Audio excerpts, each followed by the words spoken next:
Inktense review, take 2. What's up guys? Welcome back to my channel. In today's video we are going to be reviewing the Inktense blocks and pencils, the 24 sets. If you have been a subscriber from the beginning, you know that I have already done this review with this flamingo probably way back. Actually, it was my first video. Unfortunately, it was before I discovered the magic of external hard drives, and to save room on my computer, since it was already uploaded, I deleted it off my computer. And unfortunately, my son got a hold of my phone and decided to delete it off YouTube. How he figured out how to do that, I don't know. So that's what we're going to be doing today, and I'm going to be doing a demonstration on how I got this background painted in. Normally, I don't work on something this big. I think this is 16 by 20, and I normally work on 9 by 12, so this is a lot more area for me to cover than I'm used to. And with the setting up of my new studio, I haven't had time to complete this one just yet. So we are going to break down on how to use the blocks and the pencils. There's a couple ways you can lay them down on the paper, and we're going to go ahead and jump right into that. And then we will go ahead and do the demonstration on how I painted this background. I also want to mention you want to make a color chart for your pencils. It's a little bit more difficult with the blocks since there's so many color combinations you can do, but with the pencils, as you can see, the way they look dry versus the way they look wet is a lot different. For the blocks, I recommend testing your colors out on a scrap piece of whatever you're painting on. Like, you don't want to use a different kind of paper than what you're actually doing your project on. You want to make sure it's the same kind of paper so you can see the way your color is going to look, because it will look different on certain kinds of paper. So let's go.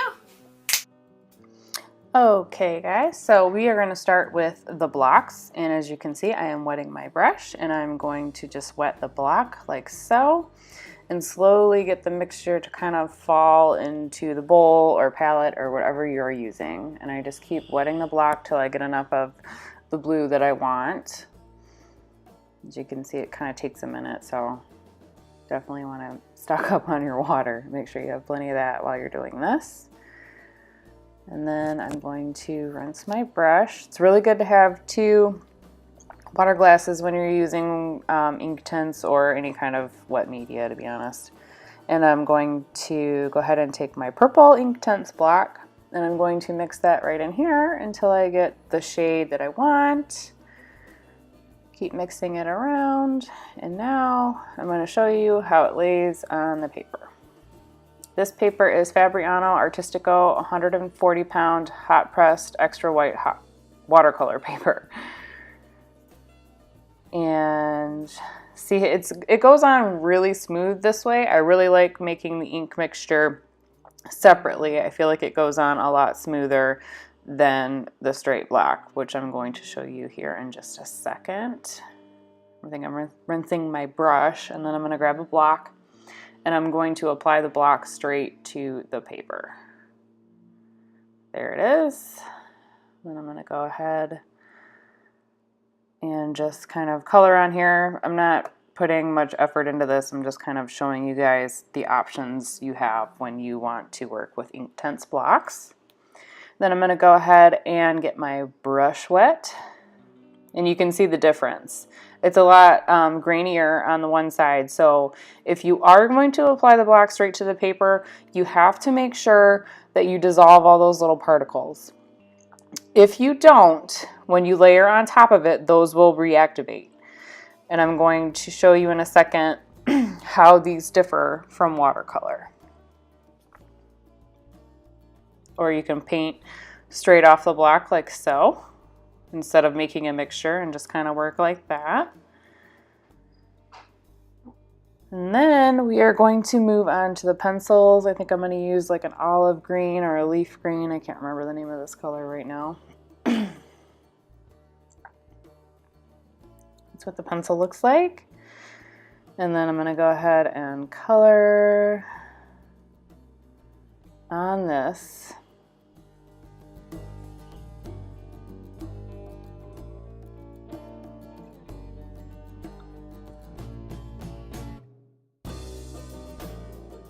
Okay, got the pencil applied. Now I'm going to come on top with a wet paint brush. I'm using the Simply Simmons brushes. I really like these ones. It's a 3-pack and they're my favorite. I use these 3 for everything. So I don't find myself needing a vast array of brushes.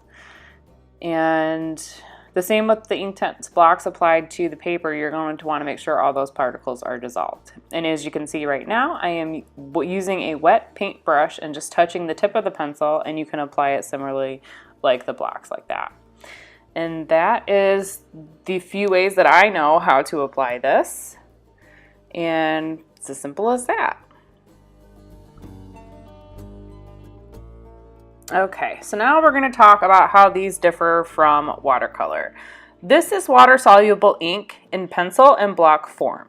So when the first layer dries, it's going to be permanent. As you can see, the under layer is not reactivating right now, and it is staying where I put it the first time. So as long as you dissolve all of your particles in the first, session before you let it dry, once that dries, it is permanent, as you can see here. If I was working in watercolor, the unders would be kind of reactivated and moved around and changing the color that I put on top of it. So I do feel like this medium is a little more forgiving than watercolor, and I also feel like it's a really good way to see if you might like watercolor. Like, if you like this medium and once you master it, you might find yourself wanting to lean over to watercolor. Okay, moving on. As you can see, this yellow tinted stuff is Winsor & Newton masking fluid, and this helps me keep my subject clean while I'm painting my background, and I don't have to paint around and try to do, it's a huge time saver. I highly recommend it. I will have a card pop up here so you can check out how to use the Winsor & Newton masking fluid.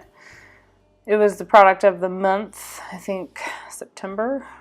Really liked that product. This is one of my favorite things still. It would probably be product of the month every month if I could do that.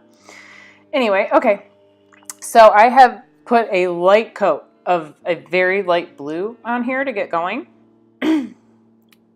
I'm keeping it wet right now because I want it to be smooth.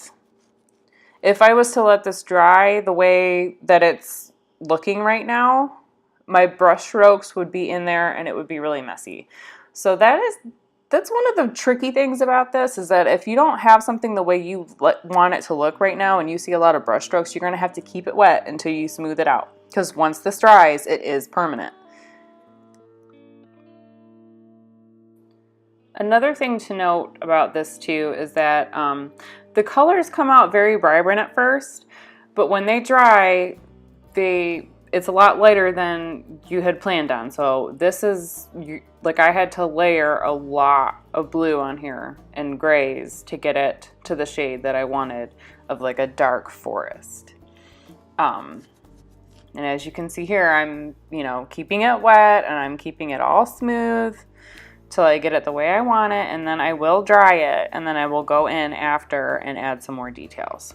But right now I'm focusing on getting it the color I want and where I want the color for now. So I'm just blocking in my basic colors at this moment, and I'm gonna stress this again, that it is still wet. Between all of these layers right now, I'm keeping it wet until I get it the way I want it to look. Okay, so still wet, adding another layer, trying to get it as dark as I want it to go. Again, it's still wet until it's the smoothness that I want and the color that I want. Until I'm basically ready for this not to move, I'm going to keep it wet. Okay, so keep it wet until you're ready for it to be permanent, because this is, again, water-soluble ink. This is not watercolor. This will not reactivate. This is permanent once it dries. And I'm still going in and I'm adjusting my colors and trying to get a little bit more of a gray going on in here. Trying to get it as creepy as possible. The whole, she's a witch and she basically, kind of just buried a body in the woods, and she's walking away, and there's going to be wind and leaves, and I'm really hoping this is going to be as cool as I pictured it in my head. Okay, so I am still layering. I think this is probably my fifth layer of the blue and the grays, and I'm keeping it lighter in the center because that's where my light's going to be coming from. And you can see how light it came out versus what it looked like it was wet.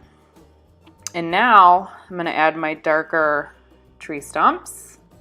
And I'm just taking the mixture and kind of putting it where I want a lot of these background trees to go. There's not going to be a lot of detail in here, so it's going to be blurry.